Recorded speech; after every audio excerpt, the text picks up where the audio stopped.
In the heart of a bustling city, a beacon of hope stood amidst chaos: a hospital. But for Emily, a worried mother, this beacon was about to become a symbol of her worst nightmare. Emily and her daughter Lily had just left the sterile white corridors of the hospital, their hands entwined in a silent pact of mutual comfort.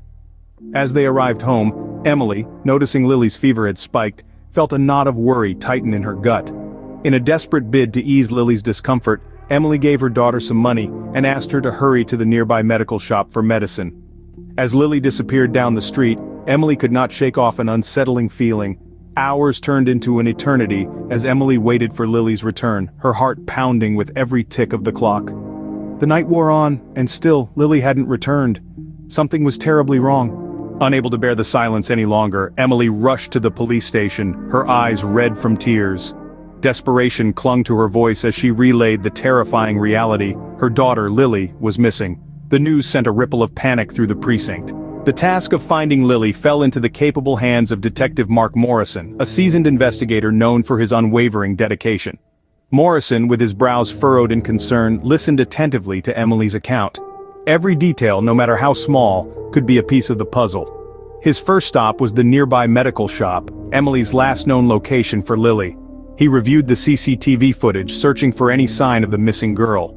The footage revealed Lily entering the shop, but never leaving. She seemed to disappear, swallowed by the shadows of the evening.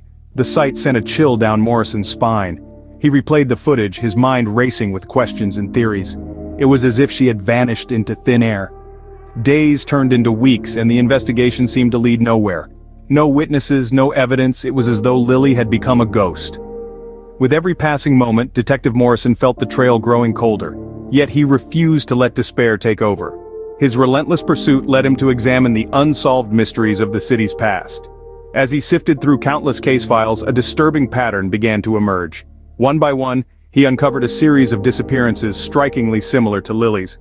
Each case involved a young woman, each aged between 25 and 28, each gone without a trace. A chilling realization washed over Morrison. This was not a singular incident, not a random act of fate. Someone, or something, was preying on the city's young women. And Lily, it seemed, was its latest victim. As the city buzzed with speculation and fear, one thing was clear: Emily and Lily's nightmare was far from over. An unsettling pattern emerged as Detective Morrison studied the files of the missing women. The eerie coincidence was impossible to ignore. Each of these women, before their inexplicable disappearances, had visited the same local hospital. Their reasons varied, from routine checkups to minor surgeries, but the connection was undeniable. The hospital was the common thread weaving through the tapestry of their lives. Determined to unravel this mystery, Morrison took it upon himself to probe this peculiar link.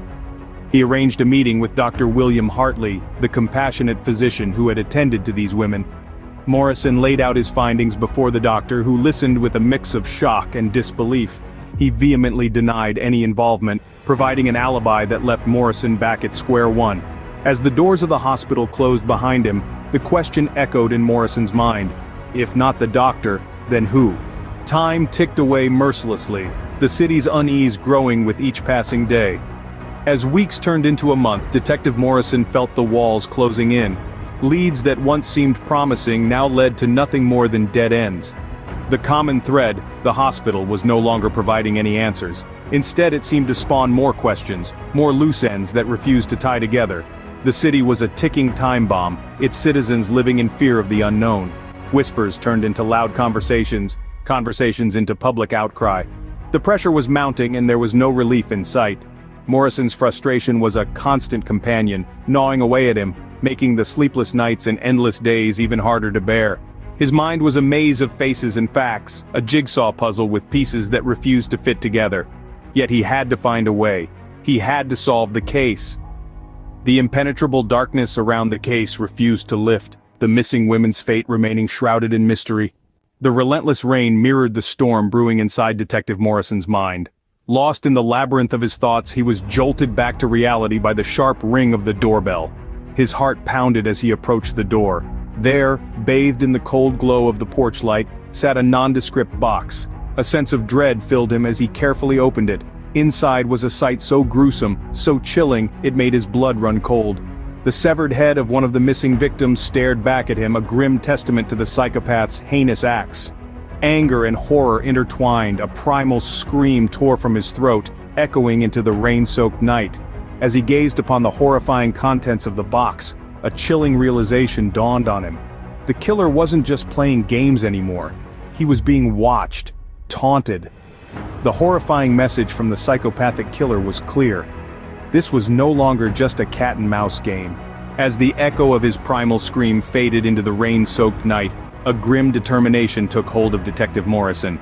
The grotesque sight that met his eyes was a chilling reminder of the stakes. He was not just dealing with a psychopath, but a cunning one who was always one step ahead, watching his every move. This reign of terror had to end. Morrison knew he had to outsmart this elusive menace. He had to dig deeper, think sharper, move faster. The victims and their families deserved justice, and he was the only one who could deliver it. Morrison felt the weight of responsibility settle on his shoulders, but instead of crushing him, it fueled his resolve. He was more determined than ever to solve this labyrinthine case. The stakes had never been higher. The hunter had become the hunted, and the game of cat and mouse had taken a deadly turn. But who will make the next move?